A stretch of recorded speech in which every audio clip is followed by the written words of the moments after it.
Good afternoon प्यारे साथियों। आज हम लोग पढ़ने वाले हैं दशमलव में स्थानीय मान।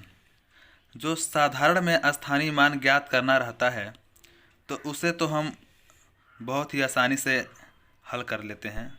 जैसे कि मैं एक करके भी दिखा दे रहा हूँ। अगर यहाँ पर दिया हो 2, 3, 5, अगर इसी प्रकार का मान लीजिए 3 ही डिजिट का दिया हो तो इसका अगर निकालना होता है तो ये होता है हमारा इकाई, ये होता है दहाई और ये होता है हमारा सैकड़ा। होता है ना दोस्तों। तो हम इकाई के स्थान पे 5 है तो इकाई के स्थान पे 1 गुणे 5 हम लिख करके मल्टीप्लाई करते हैं तो हमारा 5 मिल जाता है। दहाई के स्थान पे है तो हम 10 गुणे 3 बराबर इसको हम 30 कर देते हैं। यदि सैकड़ा का स्थान पे जो है तो इसको निकालना होता है तो हम क्या करते हैं, यहाँ पर लिखते हैं 100 गुणे 2 है ऊपर तो यहाँ पर 2 बराबर यहाँ पर हम लिख देते हैं 200। ये तो हो गया दोस्तों साधारण में ज्ञात करने के लिए। लेकिन अगर इस प्रकार से अगर दशमलव में दे दिया हो तो कितने लोगों को दिक्कत होता है। मैं आज उस दिक्कत को दूर करना चाहता हूँ। आप लोग ध्यान समझेंगे।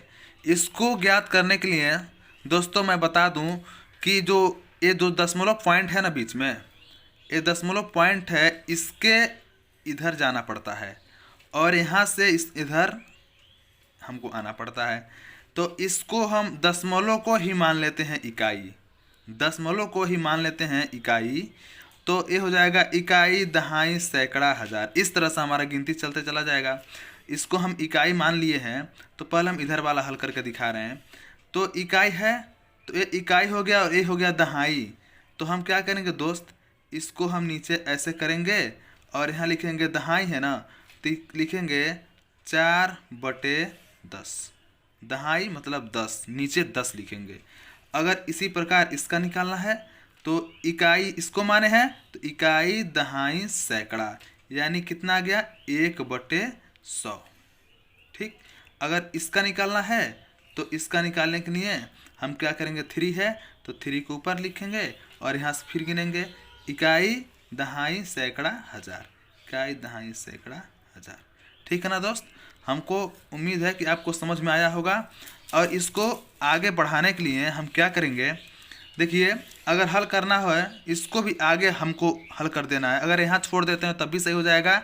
अगर इसको और आप आगे ले जाना चाहते हैं तो देखिए इकाई, दहाई, सैकड़ा, हजार। हजार है यानी हजार है तो हजार के स्थान पे हमको 0 लगाना है। तो ये हो गया इकाई, दहाई, सैकड़ा और ये हो गया हजार। इकाई, दहाई, सैकड़ा, हजार। फिर देखते हैं दोस्तों। इस प्रकार से ये हमारा सवाल हल हो गया। यहाँ पर आप 0 लिख सकते हैं। ठीक। अगर इसको हल करना है, मान लीजिए 1/100 है तो 1/100 तो मान लीजिए 2 0 है ना तो यहाँ पर लिखिए 1 और 1 यहाँ लिखिए। 2 0 है तो 2 अंक के बाद यहाँ दशमलव हो गया। हमारा 1/100 का मान इतना आ गया। अगर इसी प्रकार इसको लिखना है तो 1 0 है तो 1 अंक के बाद दशमलव हो जाएगा। तो 1 अंक लिख दीजिए। 4 है तो हमारा 4 लिखेंगे और 1 अंक के बाद यहाँ दशमलव लगा दीजिए। आप चाहें तो इसके पहले 0 लगा सकते हैं। ठीक है। उम्मीद है कि ये तो समझ में आपको आया होगा। और देखिए अब आ गया हमको इधर वाला हल करने का। तो इधर वाला हल करने के लिए जैसे पूर्व में हल करके मैं आपको बताया था एकदम वही नियम लगेगा। यहाँ इकाई है, इकाई का स्थान पे है, इसको अब हम यहाँ से इकाई मानेंगे। इधर जाने के लिए इसको इकाई मानेंगे और इधर जाने के लिए दशमलव को इकाई माने थे।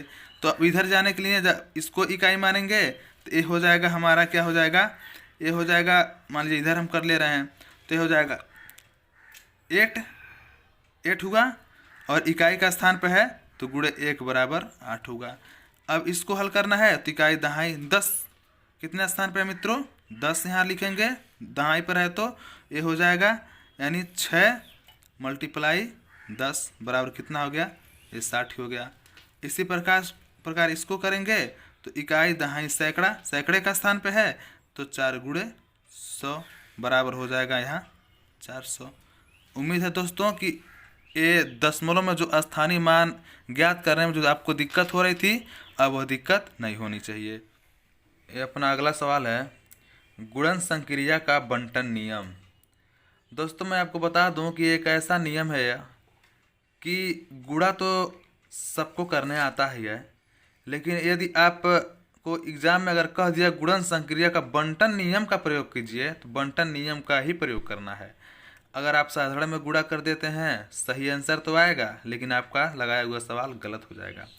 जैसे कि मान लीजिए आप एक साधारण में गुणा कर लेते हैं। मान लीजिए अगर आपको दे दिया जाए 302 गुणे, मान लीजिए आपको दे दिया जाए जो भी कुछ 4 दे दिया जाए, तो आप कर सकते हैं 4 दूनी 8, 4 शून्य 0, 4 तिहाई 12, आपका आंसर तो आ गया। लेकिन आपका ये आंसर एग्जाम में गलत हो जाएगा, क्योंकि कहा है बंटन नियम का प्रयोग करिए। तो बंटन नियम का प्रयोग करने के लिए देखिए आपको सवाल देगा इस प्रकार से, आपको दे दिया, यदि सवाल दे दिया इस प्रकार से, सवाल अगर आपको दे दिया जाए कि मान लीजिए 45 गुणे दे दिया जाए आपको 403, ये आपको सवाल दे दिया जाए, तो आप क्या करेंगे, सिंपल में 45 गुणे 403 या तो 403 गुणे 45 करके नीचे ऊपर करके हल कर देंगे।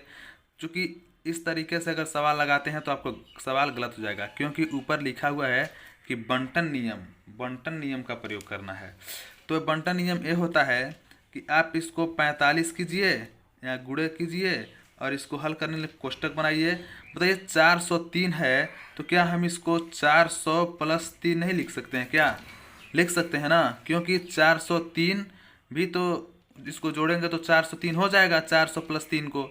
तो इसको बंटन नियम से ऐसे ही हल किया जाता है, इसको पहले बांट दिया जाता है। यही तो है बंटन नियम, बांटना, बांट दिए। अब बांटने के बाद अलग अलग इसका गुणा कराइए।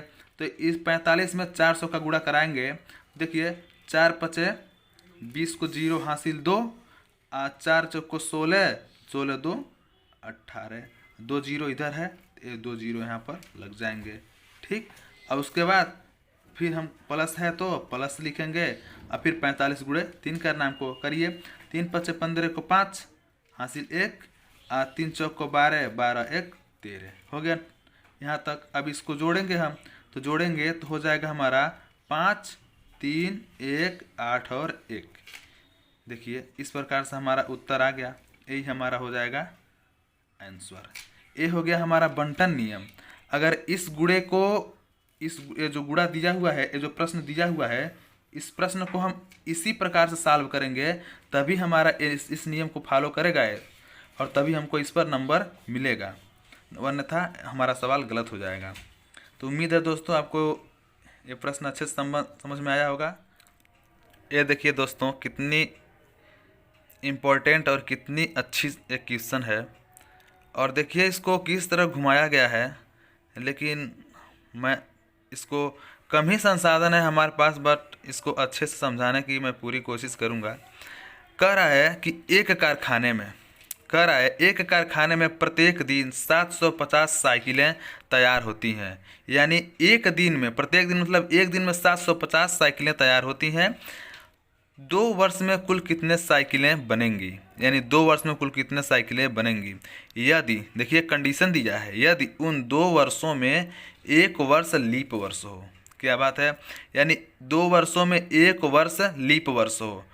तो हमको तो पता है दोस्त कि एक वर्ष में हमारा 1 वर्ष में होता है पूरा 365 दिन, और कह दिया 1 वर्ष लीप वर्ष हो।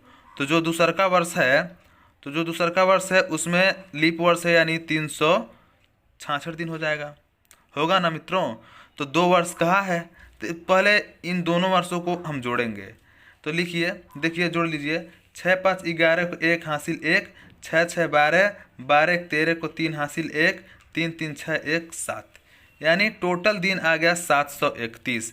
यानी इसके कहने का मतलब है कि यानी 2 वर्षों में कुल कितने साइकिलें बनेंगी, यानी 731 दिन में कुल कितनी साइकिलें बनेंगी।